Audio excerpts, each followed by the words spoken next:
નમસ્કાર, જેડેશ ટીવીમાં આપનું સ્વાગત છે। હું છું સંજય રાવલ। હવે આગળ વાત કરીએ તો બનાસકાંઠા જિલ્લાના ડીસામાં 4 ઇંચ વરસાદ ખાબક્યો। આબુ અમદાવાદ હાઈવે પર કેરસમાં પાણી ભરાયા।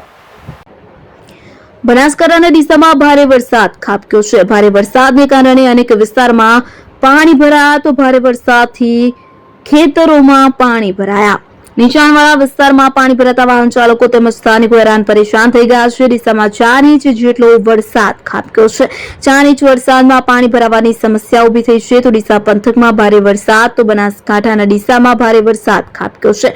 અનેક વિસ્તારો પાણીમાં ગરકાવ થયા તો ખેતરો જાણે તળાવમાં ફેરવાઈ ગયા છે। ડીસા શહેરમાં નીચાણવાળા વિસ્તારમાં પાણી ભરાતા સ્થાનિકો હેરાન થયા છે અને ખેડૂતોનો તૈયાર થયેલો પાક પાણીમાં ધોવાઈ ગયો છે। ભારે વરસાદને કારણે જનજીવન પર તેની અસર જોવા મળી રહી છે। ડીસા શહેરમાં નીચાણવાળા વિસ્તારમાં પાણી ભરાયા છે। ડીસા પંથકમાં 4 ઇંચ કરતા વધારે વરસાદ ખાબક્યો છે।